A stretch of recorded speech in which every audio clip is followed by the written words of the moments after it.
a little late with the traffic. So I'm returning to an old friend, Pseudo-Dionysius. Usually I have some charts made up, but because of the difficulties on the road, we'll do without them and go purely by the blackboard tonight.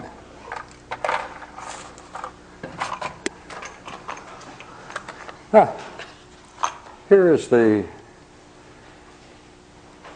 thesis I would like to present this evening.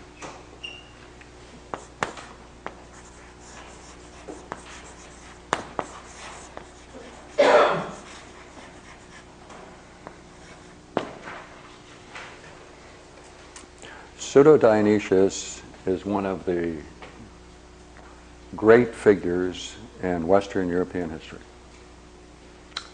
He gained the title of pseudo, fake, because of the clever work of Lorenz of Valla.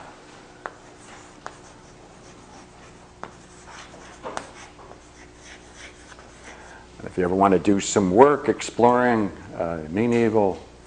late medieval Renaissance figure, study Lorenz of Valla. He made a study of church scriptures and affidavits and pronouncements and edicts, and went through them and discovered all kinds of interesting things after he judged that they were all a number of them were forgeries. In his work, he showed that Dionysius, presumed to be the companion of St. Paul,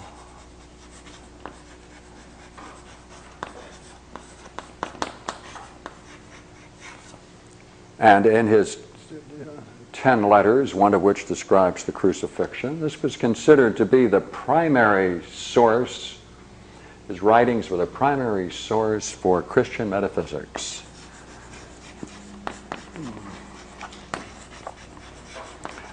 And not only Christian metaphysics, but a certain view about history and the development of human thought and the development of philosophy all came out of this one man.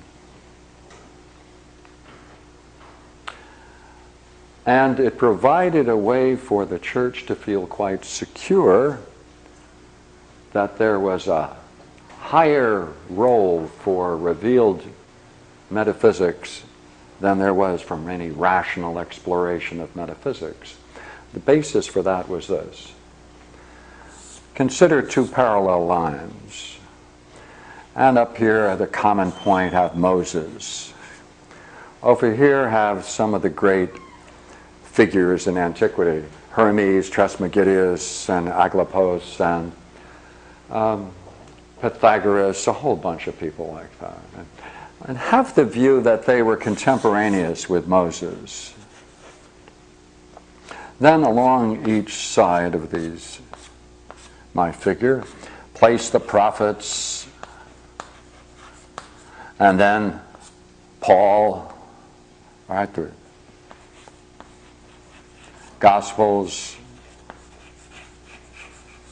and here a very key place for our friend Pseudo-Dionysius, because he was said to have been the companion of Paul and was the witness to the crucifixion. He was closer to anyone else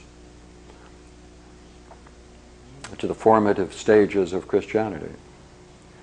In his 10 letters and 2 works, he laid the foundation for Christian metaphysics. Now, succeeding thinkers, now let's put Plato here. Plato, all right, above him Socrates, Parmenides, others. And after Plato, Aristotle, and others. But what's most interesting is when we get here about 470, we have Proclus. All right, at 270 we have Plotinus and other thinkers between them, Iamblichus and Porphyry and people like that. The writings of Pseudo-Dionysius could be demonstrated to have anticipated all of these philosophical thinkers, that he contained in minuscule the entire system of thought that took hundreds of years to develop. He anticipated it and put it together in a very, very interesting and succinct package. They're remarkable what he did, absolutely remarkable. Therefore, it gave the church quite confidence that this is called the double revelation theory. One by faith and one by reason. And therefore, they could see the path of revelation based upon reason was partial. Partial. On this side, it came full, both historically in its revelatory character and its intellectual force. And as you probably all know, when Emperor Justinian closed down the schools of philosophy at 529 AD because the philosophers were writing tomes against Christianity and were indifferent to the evangelical movement going on. They wouldn't be, it couldn't be converted. He closed down once and for all Plato's Academy at 529 AD. And from that point on, no teaching of philosophy was permitted in public. You could study some of this if you were in the upper classes, but no public instruction was tolerated at the point and the risk of death. The philosophers, therefore, in Plato's Academy, the last great school of philosophy, they moved to Syria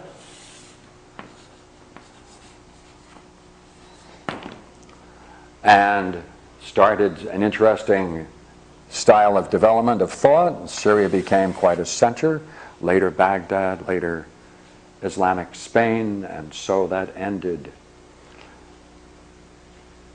Platonic philosophy in Europe until it returned in the 1500s, when, out of Constantinople, just before it fell, the last remnants of the old Greek Empire sent to Florence translators, texts, mathematicians, philosophers, and that started the great translation boom.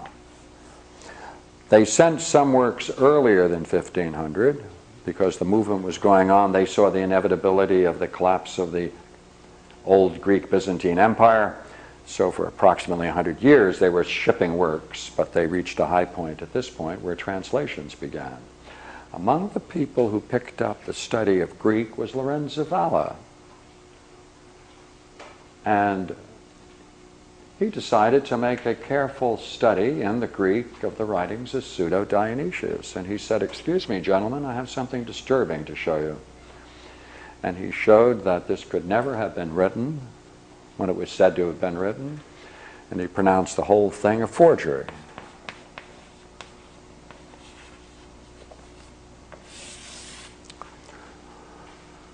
That's where it gets the name pseudo.